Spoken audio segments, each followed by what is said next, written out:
కులం సంఘం ఉంది. కులం పేరు చెప్తూ కొంతమంది రాజకీయాలు చేస్తున్నారు. కానీ మనం మాత్రం కులం పేరు చెప్పుకొని మనం ఏం ముందుకు పోవడం లేదు. ఎందుకంటే మన భయం, మన కులం తక్కువది కాదు. 6వ వయసులో పుట్టిందంటే అదృష్టం. మన కులమే ఒక అదృష్టం. మన దేవత ఆరాధన అమ్మవారు. మరి ఇంత అదృష్టవంతులని మనం ఈరోజు ఏది కూడా ముందుకు పోకుండే పరిస్థితి కావస్తా ఉంది. మొట్టమొదటిగా వేదిక పెద్దలందరికీ, అదేవిధంగా ముందున్నటువంటి వాళ్ళందరికీ కూడా హృదయపూర్వక కృతజ్ఞతలు తెలియజేస్తున్నాను. ఈరోజు ముఖ్యంగా ఇక్కడ నేను రావడం, రాష్ట్రమంతా 6వ వయసు మహాసభ ఎన్నికలు వస్తున్నాయి. 6వ వయసు ఒక ప్రతినిధి కావాలి. 6వ వయసు ఒక ప్రతినిధి ఉంటే ఆ ప్రతినిధి సక్రమంగా మంచి వ్యక్తి అయితే మనకు అన్ని న్యాయం జరుగుతాయి అనే ఉద్దేశంతో మేమంతా ఆలోచించి, ఈసారి రాయలసీమకు వచ్చింది కాబట్టి టీజీ వెంకటేశ్వర మేమందరూ ఆలోచించి దీనికి సరైన వ్యక్తి, అన్నిటికీ అనుభవం వ్యక్తి, కింది స్థాయి నుంచి పనిచేసినటువంటి వ్యక్తి, అన్ని సత్తాలకు ఆయనకు అన్నింటిలో అనుభవం ఉంది, అన్నింటిలో ప్రధాన కార్యదర్శిగా పనిచేస్తున్నారు. ఇప్పుడు ఆ వ్యక్తిని ఈ యొక్క 6వ వయసు మహాసభకు అధ్యక్షుడిగా చేస్తే 100% డెవలప్ అవుతుంది అనే ఉద్దేశంతో ఆయన పేరును మేము ప్రతిపాదించి రాష్ట్రమంతా తిరుగుతున్నాం. మొత్తం టోటల్గా మార్చి 29వ తారీఖు ఎన్నిక ఉంది. డేట్ ఫిక్స్ చేశారు. ఈ 29 లోపల అన్ని జిల్లాలు కంప్లీట్ చేస్తాను. బస్ మీద పిలుచుకొని నేను కూడా బయలుదేరుతున్నాను. నేనెందుకు పోతున్నానంటే లక్ష్మీ ఒక పక్క గెలిపియాలి, 6వ వయసులో సమైక్యత చేయాలి.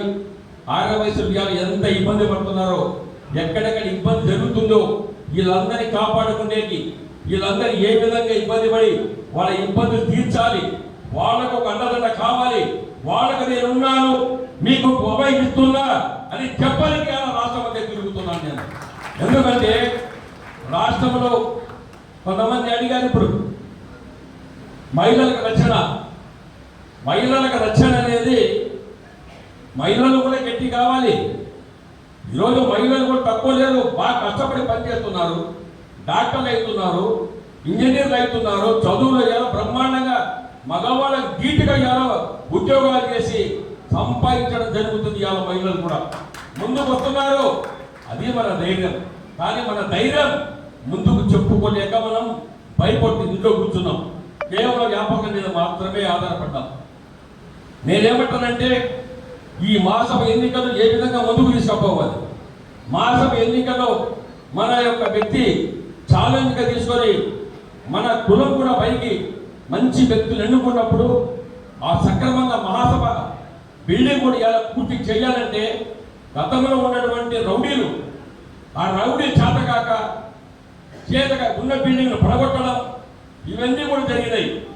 ఇవన్నీ జరగకూడదు. ఇప్పుడు బిల్డింగ్ పూర్తి చేసి అక్కడ ఉన్నటువంటి ఎవరన్నా మన వ్యక్తులు పోతే నిద్రించనీక, భోజనం తిన్నీక ఇవన్నీ కూడా ఏర్పాటు చేసేదానికి మంచి వ్యక్తి లక్ష్మయ్య. ఆ లక్ష్మయ్యకి సరిపోతుందని చెప్పేసి మేము పెట్టడం జరిగింది. దానికి అందరూ సపోర్ట్ కావాలి. దానికి తోడు చంద్రబాబు నాయుడు గారు మన కర్నూలుకు వచ్చారు. పోయిన 10 రోజుల కిందట రాష్ట్రమంతా సోదరులు, వైశ్య సోదరులు గతంలో 95% తెలుగుదేశం పార్టీ ఓటు ఎక్కింది. కూటమి ప్రభుత్వానికి, బీజేపీ, జనసేన, తెలుగుదేశం పార్టీని కూటమి ప్రభుత్వానికి గెలిపించి మనం గెలుపులో తెలుగుదేశం పార్టీ కూటమికి ఒక పొత్తుగా పనిచేశామని కూడా తెలియజేస్తా ఉన్నాను. ఎందుకంటే నేను ఒకటి తిట్టడానికి కాదు, ఒకరిని ఇలా దూషించని కాదు. ఇలా గత ప్రభుత్వంలో 5 సంవత్సరాలు ఇబ్బంది పడినటువంటి వ్యక్తులు చాలా మంది ఉన్నారు. పక్క జిల్లా మీ యొక్క ఇక్కడనే పక్కన ఒంగోలు చూశారు. గుత్త ఆ పార్టీకి సంబంధించిన వ్యక్తి, మా పార్టీ వ్యక్తి కాదు.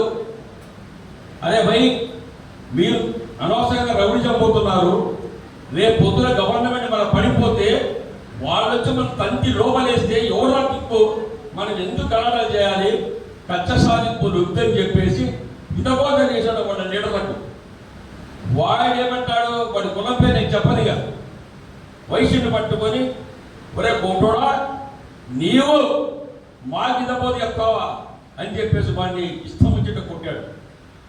వెంటనే ఫోన్ వచ్చింది, టీవీలలో వస్తున్నాయి, వాట్సాప్లో వస్తున్నాయి. ఇవన్నీ తెలిసిన 10 నిమిషాలకే నేను వెంటనే వాళ్ళ కుటుంబానికి అక్కడ ఉన్నటువంటి వ్యక్తులు పోయి వాళ్ళ ఫోన్ నెంబర్ లేదు, ఎత్తడం లేదని వాళ్ళ ఇంటికి పోయి ఫోన్ నెంబర్ తీసి వాళ్ళ కుటుంబంతో మాట్లాడి నేను వెంటనే 10 నిమిషాలు లెక్క చేయకుండా కర్నూలు నుంచి బయలుదేరి వాళ్ళని ఆదుకొని ఎవరు మీరు వచ్చారు, ఎవరు ఎంత గణన చేశారు, సిగ్గు లేదా మీకు ఇలాగ వయసుని పట్టుకొని కొట్టాలా మీరు? ఇదే వయసులో కింద సంఘటితంగా ఉంటే వాడు కొట్ట మనం ఎందుకు 4 కొట్టకుండా అడుగుతున్నా. మనలో ధైర్యం లేకనే, మనలో సంఘటన లేకనే, మనలో ఐక్యత లేకనే ఈరోజు మనల్ని అవమానం చేస్తున్నారు. అవమానం జరగకూడదు, మనం కూడా ముందుకు పోవాలి. మనం కూడా ముందుకు పోకుండా దెబ్బతింటాం. మనందరం కూడా ఆలోచించాలి. ఈరోజు ఇక్కడ పెద్ద ఆయన యాదాది శెట్టి, మరి ఆయన యొక్క చనిపోయిన రోజు దినానికి మేము కూడా రావడం జరిగింది. ఆ రోజు అక్కడ ఉన్న పెద్దలందరూ కూడా ఆయన గురించి పొగిడారు. ఆ వ్యక్తి యొక్క మరి విగ్రహం పెట్టాలంటే ఎమ్మెల్యే ముందుకొచ్చి, స్థానిక ఎమ్మెల్యే ముందుకొచ్చి ఆ ఖర్చంతా నేను భరిస్తానని చెప్పేసి పూర్తి చేసిన వ్యక్తి ఇవాళ తెలుగుదేశం పార్టీ గెలిచినటువంటి ఎమ్మెల్యే. కాశీ అన్నపూర్ణ సత్రాల్లో ఇక్కడ ఉన్న మహాదాతలు చాలా మంది ఉన్నారు. రమారమి 80 నుంచి 80 ఈ దాతల సహకారం వల్ల ముఖ్యంగా మనసున్న మహాదాతలు మన కావాలో ఉన్నారు. పేరు పేరున ప్రతి ఒక్కరికి ఇంతకుముందు ఓలేటి వెంకట మణిదీప్ అని ఒక అబ్బాయి ముసునూరు అబ్బాయికి బాగాలేకపోతే రమారమి 13 లక్షల రూపాయలు అందరూ సహకరించారు. పేరు పేరున ఈ సందర్భంలో అందరికీ ధన్యవాదాలు తెలియజేస్తా ఉన్నాను. ఈరోజు ముఖ్యంగా ఎందుకు వచ్చారంటే ఇంకా వేదిక మీద పెద్దలు చాలా మంది ఉన్నారు. పేరు పేరున ఆర్యవైశ్య దిగ్గజాలందరూ అందరికీ పేరు పేరున నమస్కారాలు. ఈ ఆత్మీయ కార్యక సమావేశం ఎందుకు ఏర్పాటు చేశామంటే రాబోయే ఎన్నిక ఆర్యవైశ్య సభ రాయలసీమకి సంబంధించి వస్తుంది. రాయలసీమకు సంబంధించి రాయలసీమలో మన గౌరవనీయులు పెద్దలు మన ఆర్యవైశ్య సింహం దిగ్గజం టీజీ వెంకటేష్ గారు తరపున మన అన్న ఇల్లు లక్ష్మయ్య గారు పోటీ చేయబోతున్నారు. అన్న పూర్తి స్థాయిలో ఏకగ్రీవంగా 100% గెలుస్తారు. మీ అందరూ చప్పట్ల ద్వారా ముందు శుభాకాంక్షలు తెలియజేయవలసిందిగా కోరుతా ఉన్నాను. ఒక 2 నిమిషాలు చెప్పారు, ఏమనుకోవద్దు. ఆర్యవైశ్య సంఘం అధ్యక్షుడిగా అయినప్పటి నుంచి ఇప్పటిదాకా ప్రతి నెల ఏదో ఒక కార్యక్రమం లక్షల రూపాయలు వెచ్చించి మన పెద్దల దగ్గర ఆ కార్యక్రమం ఎవరి వల్ల కూడా కాదు, ఆ పని చెయ్యాలనుకుంటే కార్యదక్షతలు చేసి చూపిస్తాడు. దాంట్లో ఎటువంటి సందేహం లేదు. మన రమేష్కి ఈ సందర్భంగా ప్రత్యేకంగా ధన్యవాదాలు తెలియజేస్తున్నాం. ఈరోజు కావలి మండల ఆర్యవైశ్య సంఘం ఆధ్వర్యంలో ఆర్యవైశ్యుల సోదర సోదరీమణుల కలయిక కార్యక్రమం ఏర్పాటు చేయడం జరిగింది. ఈ యొక్క కార్యక్రమం మనం ఎందుకు ఏర్పాటు చేసుకున్నాం? మీరందరూ కూడా మీ పనులు పోగొట్టుకొని కావలి మండల ఆర్యవైశ్య సంఘం పిలుపు మేరకు మీరు ఇక్కడికి రావడం జరిగింది. మా వ్యాపారాలు పోగొట్టుకొని ఇక్కడే మీకు నేను చెప్పాలి. ఈరోజు ముందుగా కావలి మండల ఆర్యవైశ్య సంఘం తరఫున చేతులెత్తి అన్నం పెడుతున్నాను. ఎందుకంటే మీరందరూ కూడా మమ్మల్ని గౌరవించి ఇప్పటి వరకు ఇక్కడికి వచ్చిందానికి. ఈరోజు ఈ మీటింగ్ పెట్టడానికి కారణం ఏమిటంటే తెలుగుదేశం పార్టీ అధ్యక్షులు, జాతీయ అధ్యక్షులు, మన ముఖ్యమంత్రి నారా చంద్రబాబు నాయుడు గారు ప్రతినిధిగా సోమిశెట్టి వెంకటేశ్వర గారు ఇక్కడ రావడం జరిగింది. సోమిశెట్టి వెంకటేశ్వర గారు అంటేనే చంద్రబాబు నాయుడు ఫ్యామిలీలో ఒక మెంబర్. చాలామందికి తెలియదు ఆ విషయం. తెలుగుదేశం పార్టీ పుట్టినప్పటి నుంచి ఇప్పటి వరకు ఆయనకున్న టాప్ 10 మెంబర్స్లో, చంద్రబాబు నాయుడు గారికి ఉన్న టాప్ 10 మెంబర్స్లో సోమిశెట్టి గారు ఒకరు. సోమశెట్టి గారికి మొన్న కర్నూలు వెళ్ళినప్పుడు సోమశెట్టి ఆర్యవైశ్యులందరూ కూడా మనకి 99%, 95 నుంచి 99% పార్టీకి పనిచేయడం జరిగింది. ప్రతి నియోజకవర్గంలో తిరిగి నియోజకవర్గంలో ఆర్యవైశ్యులకు ఏమైనా ఇబ్బందులు ఉన్నాయా, ఏమన్నా అక్కడ లోకల్ ఎమ్మెల్యేస్ కానీ, ఆ జిల్లా నాయకులు కానీ, మండల నాయకులు కానీ, గ్రామస్థాయి నాయకులు కానీ ఆర్యవైశ్యులకు ఇబ్బంది పెడుతున్నారా, ఒక్కసారి నువ్వు రివ్యూ చేయాలి, నువ్వు ఓపెన్ చేసుకొని తిరగాలి అని చెప్పడం జరిగింది మన ముఖ్యమంత్రి నారా చంద్రబాబు నాయుడు గారు. ఆయన ఆదేశానుసారం ఆయన ప్రతినిధిగా ఈరోజు సోమశెట్టి వెంకటేశ్వర గారు మన కావలి నియోజకవర్గానికి రావడం జరిగింది. అదేవిధంగా మనకి ఈరోజు అదృష్టం ఏమిటంటే అదే సమయంలో ఆంధ్రప్రదేశ్ ఆర్యవైశ్య మహాసభ ఎన్నికలు రావడం జరిగింది. ఆ ఎన్నికల్లో ఒక అద్భుతమైన వ్యక్తి, ఒక వర్తఫుల్ క్యాండిడేట్, వైశ్యులకి నిరంతరం ఏదో చేయాలి నేను అనే తపన పడే వ్యక్తి ఇల్లూరు లక్ష్మయ్య గారు. ఇల్లూరు లక్ష్మయ్య గారు అంటే చాలా మందికి తెలియదు. ఈరోజు ఆర్యవైశ్య జాతే దేవుళ్ళగా ముఖ్య వ్యక్తి టీసీ వెంకటేష్ గారు. ఆ కుటుంబం కొన్ని వేల కోట్ల రూపాయలు దాన ధర్మాలు చేస్తూ ఉన్నారు వాళ్ళు ఈరోజు కూడా. ఆయన ఆదాయము రోజుకి కోట్లలో ఉంటుంది. ఈరోజు కావలి నుంచి మేము అక్కడికి వెళ్ళడం జరిగింది, కర్నూలుకి వెళ్తే ఆ రోజు నైటు 8 అయింది. మీరు నైటు ఊరికి వెళ్ళడానికి లేదు, ఉండాలి కర్నూలులో అని మాకు ఫుడ్ రూమ్స్ ఇచ్చి ఇంటికి పోయాక 10:45కి ఫోన్ చేసి మళ్ళా కావలి నుంచి వచ్చారు, వాళ్ళు భోజనం చేశారా చేయలేదా అని అడగడం కూడా జరిగింది. అన్ని వేల కోట్ల రూపాయల ఆస్తులు ఉన్నా కూడా ఈరోజు టీసీ గారు అంటే అటువంటి వ్యక్తి. ఈరోజు ఆయన ఎదుగుదలకి ఆయన గర్వం లేకపోవడమే ఆయన ఎదుగుదల కారణం అనుకుంటా ఉన్నాను నేను. టీసీ గారు నాకు పరిచయమైనప్పుడు మొదట ఆయన గురించి నాకు పెద్ద తెలియదు. ఈరోజు టీసీ గారు అంటే ఒక మనిషికి ఒక మందు, ఒక ప్యాకెట్ ఎట్లా వ్యసనం అవుతుందో ఈరోజు టీసీ గారు నాకు ఒక వ్యసనం అయ్యాడు. టీసీ గారు నేను ఒక నెలలో ఆయన చూడకపోతే నేను ఉండలేకపోతున్నాను. ఈరోజు నా పరిస్థితి అది. టీసీ గారు అంటే టీసీ గారి దగ్గర ఉన్న గొప్పతనం, ఈరోజు ఆదివాసీ జాతిలో టీసీ గారు కొట్టడం ఒక అదృష్టం, చిన్న విషయం కాదది. ఆయన మహాసభకి లక్ష్మణ్ గారిని పెట్టడం జరిగింది. ఈ టర్ము అది రొటేట్ సిస్టమ్. ఇప్పుడు రాయలసీమకు వచ్చింది. రాయలసీమలో టీసీ గారి తరఫున లక్ష్మీ గారికి ఇవ్వడం జరిగింది. దాన్ని ఇనామస్ చేయడానికి అందరూ ప్రయత్నం చేస్తూ ఉన్నారు. 100 ఎలక్షన్స్ జరగదు, అందరూ కూడా ఒప్పుకుంటారు.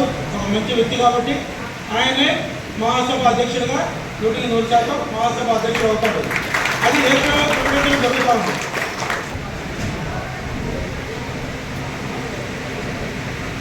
ఎంతో మంది వ్యాక్సిన్ ఏరియా అది కర్నూలు.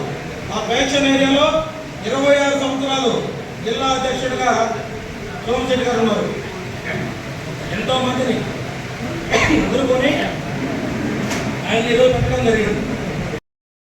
కూడా 95% నాకు పనిచేశారు ఆర్యవైశ్యులు. తర్వాత ఏఎంసీ డైరెక్టర్లు, hospital directors and corporation director, state corporation డైరెక్టర్లు, పార్టీ పదవులు నాకు జిల్లా అధికార ప్రతినిధి, రకరకాల 26 పదవులు ఇవ్వడం జరిగింది తెలుగుదేశం పార్టీలో కృష్ణారెడ్డి గారి ఆధ్వర్యంలో. కృష్ణారెడ్డి గారు అదేవిధంగా ఎలక్షన్ ముందు యానాశెట్టి గారి విగ్రహం పెడతానని చెప్పడం జరిగింది. మనందరూ కూడా తెలుసు. గత ప్రభుత్వంలో నేను పోయి అడిగినప్పుడు గత ప్రభుత్వంలో ఉండేవాళ్ళని మేము ఇక్కడ పొట్టి శ్రీరాములు సెంటర్లో యానాశెట్టి గారి విగ్రహం పెడతారని మీరు ఎలా పెడతారో పెట్టండి చూస్తామన్నారు. అదే ఎలక్షన్ టైంలో మాట ఇవ్వడం జరిగింది కృష్ణారెడ్డి గారు యానాశెట్టి గారికి. నేను అప్పుడు ఒకటే చెప్పాను, పొట్టి శ్రీరాములు విగ్రహం అక్కడ ఉంది కాబట్టి కావల్లో పొట్టి శ్రీరాములు లాంటి వ్యక్తి కావాలి, పొట్టి శ్రీరాములు యానాశెట్టి గారు ఆయన విగ్రహం ఉండాల్సిన అవసరం ఉందని చెప్పాము. ఆ రోజు ఎలక్షన్ అయిపోయిన తర్వాత 1 monthలోనే ఆయన విగ్రహం పెట్టడం జరిగింది కృష్ణారెడ్డి గారు. ఆ విధంగా నిజంగా 174 నియోజకవర్గాల్లో ఆర్యవైశ్యులకు న్యాయం జరుగుతుందో లేదో నాకైతే తెలియదు, కానీ ఇక్కడ కావాలి మన ఆర్యవైశ్య అధ్యక్షుడిగా నాకు చెప్పాల్సిన బాధ్యత ఉంది. 24/7 ఆర్యవైశ్యులకి ఆయన సేవ చేస్తూనే ఉన్నారు. ఇది నిజం. రాష్ట్రంలో అన్ని దగ్గర ఆర్యవైశ్య భవన్లు ఉన్నాయి. కావల్లో ఆర్యవైశ్య భవన్ లేదు. కావల్లో ఆర్యవైశ్య భవన్ లేకపోతే కృష్ణారెడ్డి గారు మేము అడిగాం, ఏమంటే ఎక్కడన్నా గవర్నమెంట్ ల్యాండ్ ఇవ్వండి, మేము ఆర్యవైశ్య భవన్ కట్టుకుంటామంటే ఓసీలకి ఆ విధంగా ప్రొవిజన్ లేదు, ఇవ్వడానికి లేదు అని చెప్పడం జరిగింది. నేను వాస్తవంగా కనుక్కుంటే ప్రొవిజన్ లేదని చెప్పారు. లేదని చెప్పినప్పుడు ఈరోజు కావల్లో అన్ని కమ్యూనిటీలకి భవన్లు ఉన్నాయి, ఆర్యవైశ్య భవన్ లేదు. ఎక్కడ కూడా ఏ దేవాలయాలు కావచ్చు, ఏ జిల్లా కావచ్చు, ఎక్కడైనా కావచ్చు, ఫస్ట్ ఆర్యవైశ్య భవన్ ఉంటుంది, తర్వాత ఇతర కమ్యూనిటీలు ఉంటుంది. ఇక్కడ కావల్లో ఎందుకు లేదు నాకు తెలియదు, నా స్థాయి కూడా కాదు.